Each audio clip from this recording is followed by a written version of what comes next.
Assalamualaikum Dr. Aisyah. Waalaikumsalam warahmatullahi wabarakatuh. Alhamdulillah. Mau bertanya dokter, ini mengenai entrepreneur, kita sebagai perempuan itu ada posisi di mana kita menjadi leader untuk mitra-mitra lelaki. Kalau diri saya pribadi itu kadang ada rasa tidak nyaman gitu loh, karena saya merasa memang sudah terdidik dan sudah menjadi pegangan saya, perempuan itu nurut manut laki-laki gitu ya, lebih seperti itu gitu. Terus saya sebagai perempuan harus menjadi seorang leader. Bagaimana cara saya berkomunikasi yang baik untuk mitra-mitra saya yang lelaki agar mereka bisa fight, mereka bisa mengeluarkan potensi dirinya secara maksimal tanpa merasa digurui oleh saya. Gitu lah, tanpa merasa digurui, disuruh-suruh oleh seorang perempuan. Seperti itu dokter. Makasih banyak. Iya, Masya Allah. Ini juga ya mungkin beberapa pertanyaan-pertanyaan ada kemiripan ya.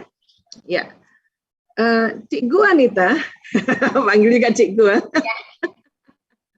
Anita, ya tadi kan ada kaidah-kaidah yang harus kita perhatikan pada saat kita berbisnis ya. Nomor satu adalah kita harus izin suami ya. Izin suami. Ya, kemudian kita tetap ngurus rumah tangga, dan itu tadi ya, kita tentu nih pakaian ini harus betul-betul pakaian syar'i nih, apalagi kalau nanti jumpa, jangankan jumpa secara offline, online saja ini harus sudah rapih gitu ya. Kemudian itu tadi ya, aman dari fitnah, itu highlight itu, aman dari fitnah. Tentu kalau misalnya melakukan komunikasi ya, itu juga kalimat-kalimat kita, suara kita ini juga pengaruh ya, pengaruh.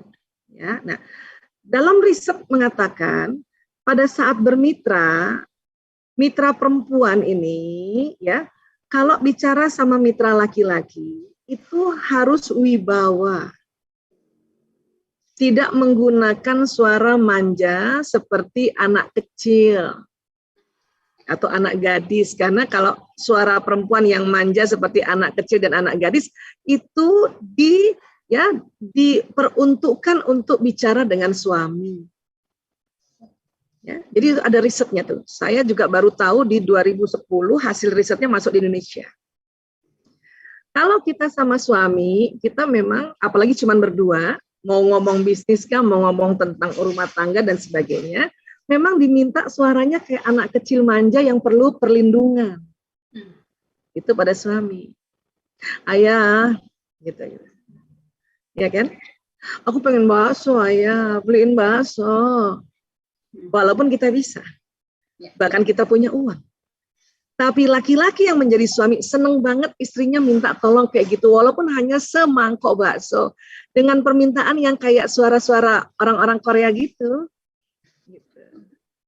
Ya, nah, tapi kalau berbisnis atau bermitra kerja, mitra laki-laki apabila mendengar mitra kerja perempuannya bicara sama dia dengan manja-manja kayak gitu, itu dianggap tidak intelektual. Bapak beli dong produk aku. Itu dianggap tidak intelek. Ya. Itu juga yang nanti menimbulkan fitnah. Maka jaga suara wibawa. Jadi kalau bicara sama bapak-bapak, makasih ya Pak, ini dagu turun. Makasih ya Pak, supaya suaranya rendah. Ya, saya minta tolong untuk kemajuan bisnis kita, ini harus kita distribusikan segini-gini. Mohon maaf ya Pak. Udah gitu. Ya, dan juga ingat laki-laki hipotalamusnya lebih lebar. Jangan ada kesan kita nyuruh dia. Nah, itu belajar lagi. Dan sebisanya pada saat menjadi leader didampingi suami. Gitu. Ya. Saya bilang begini karena saya juga selalu belajar untuk itu. Terkadang kalau saya harus ketemu dengan, jangankan mitra bisnis ya. Misalnya pasien laki-laki, saya harus ada temennya. Kalau suami nggak bisa, pasti ada salah satu staf saya. Untuk tadi aman dari fitnah. Itu dipegang terus. Dan suara. Ini saya tadi canda begini, walaupun ada bapak-bapak, itu karena contoh ya Pak. Tapi kalau Anda ketemu saya dan cuman untuk one on one, oh itu suaranya udah beda tuh, udah harus wibawa. Konseling juga gitu, nggak bisa gitu Pak. Bapak harus begini sama anak bapak. Anak bapak sudah terlanjur narkoba. Bapak mau berubah apa enggak? Gitu. Tapi juga tidak ya membentaknya, ya tidak juga menyuruh-nyuruh gitu. Tapi wibawa. Atur aja gitu. Ya. Jadi aman dari fitnah itu tolong di-highlight. Ya. Termasuk suara, termasuk ucapan, kemudian tadi pendampingan kita sama siapa. Oke? Ya. Nah, kurang lebih seperti itu, dan sekali lagi izin suami ya. Jadi kalau nanti mau ketemu mitra kerja laki-laki, izin dulu.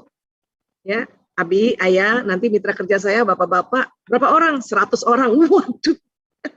Bahkan minta izin, ya, temenin aku dong. Gitu. Ya, temenin aku. Saya selalu minta temenin suami. Padahal suami saya suka ngetes. Bu Isa aja, Bu Isa kan udah jago, udah bisa, nggak bisa. Ya, kalau kamu ada sama aku lebih jago lagi gitu. Gitu-gitu kalau sama suami. Ya, jangan kebalik. Sama suami, ya, aku nggak suka kamu begitu.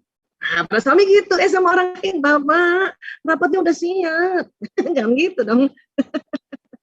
Ya, jadi seperti itu aja. Itu aja kalau udah diikutin, ya, menjaga tadi keamanan ya dari fitnah tadi, insya Allah aman. Ya, tadi peraturannya ada sih soalnya. Oke? Ya, kurang lebih kayak gitu. Gini Bu, alhamdulillah atas izin Allah, gitu saya kan berbisnis nih. Nah, terus di awal-awal itu kan pendapatan saya lebih dari suami, tapi waktu masih sedikit suami masih nyaman gitu, masih nyaman. Tapi pas 1 tahun terakhir, seiring dengan berkembangnya bisnis, pendapatan lebih besar lagi dan kelihatan suami agak insecure gitu Bu. Yeah. Terlihat sih walaupun beliau tidak mengatakan secara langsung, cuman saya bisa membaca ada sedikit ketidaknyamanan gitu dari beliau. Nah, menurut Ibu Aisyah, apa yang harus saya lakukan agar suami tetap merasa nyaman dan insecure walaupun dengan pendapatan yang lumayan agak jauh berbeda sekarang. Terima kasih Bu Aisyah. Ya, Bu Rara, jadi gini, karena otak laki-laki hipotalamusnya lebih lebar 2,5 kali dari perempuan, ya. Dan tadi kita belajar bahwa hipotalamus itu adalah yang utama adalah menjaga keamanan, ya. Termasuk tadi menjaga keamanan ekonomi. Secara dasar, ya, laki-laki siapapun itu dia yang menjaga keamanan ekonomi keluarga. Dalam artian juga tentu ya angkanya yang jauh lebih besar gitu ya. Ini kita harus pahami dulu ya. Nah, pada saat kemudian ya istri mendapat pendapatan yang lebih besar dari suami, maka hipotalamus laki-laki itu yang terganggu. Gitu.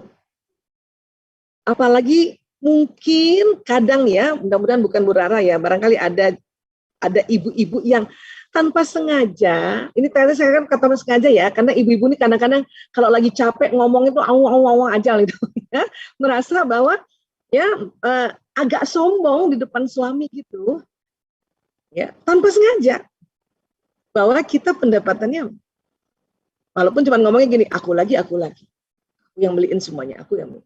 Itu membuat laki-laki yang menjadi suami itu tersinggung. Jadi kalau saya tadi ditanya, saya harus ngapain? 1, nggak boleh keminter. Pantang menyombongkan pendapatan kita yang lebih besar, apalagi di depan dia. Juga di depan orang lain. Gitu ya. Ini mohon izin ya, mudah-mudahan Bapak misalnya pun dengar, ini karena Bu Rara bertanya, karena dalam rangka untuk memperbaiki semuanya ya. Di hadapan 857 orang jamaah Zumiyah dan juga yang ada di YouTube ya ini bukan berarti Bu Rara ingin menjatuhkan suami, tetapi ingin mencari jalan keluar. Oke, disclaimer dulu ini. Ya Bu ya. Ya. Karena ya itu basic banget. Ya. Oke, jadi kalau saya ditanya, sudah jangan keminter. Ya, legowo saja. Bahkan waktu kita bantu pendapatan ini untuk ya backup suami atau kemudian backup keluarga, lakukan dengan seikhlasnya. Jadilah seorang Khadijah radhiyallahu anha yang tidak pernah juga sesumbar. Khadijah itu, ya, kalau kita baca sirahnya Rasulullah, 2/3 kekayaan Mekah punya Khadijah. Bayangkan. Dan disumbangkan untuk membackup perjuangan suaminya. Itulah jadi Khadijah. Karena kalau di dalam kita uswatun hasanah kita kan contohnya adalah kehidupan Rasulullah dan keluarganya. Kan? Kehidupan Rasulullah keluarganya di mana istri pendapatannya lebih besar itu ada dikasih lihat di ya Rasulullah dengan Khadijah. Gitu. Tapi bahwa laki-laki juga agak-agak nggak enak hati kepada istrinya itu juga dicontohkan. Kalau pernah baca sirahnya Rasulullah ya, pada saat Rasulullah duduk tidur di pangkuannya Khadijah, Khadijah belai-belai kepalanya Rasulullah, tanpa terasa menitik air matanya. Nabi yang tadinya tidur terbangun. Nabi juga bertanya, wahai Khadijah, wahai istriku, mengapakah engkau menangis? Ya, apakah engkau malu bersuamikan aku? Kata Rasulullah SAW, apakah engkau malu bersuamikan aku? Karena semua hartamu, ya, engkau berikan padaku. Apakah engkau malu karena dulu engkau ya status sosialnya tinggi, terpandang, kemudian dihinakan orang karena aku, apakah engkau malu gitu. Artinya Rasulullah sebagai laki-laki ya, dia juga menanyakan itu pada istrinya gitu. Ya kan? Karena tentu Rasulullah hipotalamusnya juga lebar kan gitu. Ini kan ciptaan Allah, semuanya nih kita nih ya, kita beruswatun hasanah pada Rasulullah. Khadijah dengan cantiknya, dengan bijaknya bukan itu ya Rasulullah. Dia khawatir karena umurnya lebih tua dari Rasulullah, khawatir meninggal duluan, Rasulullah belum selesai lagi berjuang, sudah nggak ada dananya. Bahkan dia bilang, tulang belulangku ambillah untuk engkau jadikan jembatan supaya engkau bisa berjumpa orang untuk engkau berdakwah. Sampai kayak gitu. Maka jadilah Khadijah kita. Tidak sombong, tidak keminter, bahkan malah bilang, ya wahai suamiku, ya ini ada dana. Nggak usah bilang ini dana aku, nggak usah bilang gitu. Walaupun kita tadi dijaga ya oleh Islam untuk gaji kita, tapi ini ada dana. Ayo kita ya putar lagi yuk misalnya. Jadi sekali lagi pantang sombong gitu perempuan. Karena kadang-kadang kalau kita udah capek, kesel tuh suka tuh ada mikir gitu tuh, aku lagi, ngomong. Jadi itu ya Bu ya. Oke, ya baik.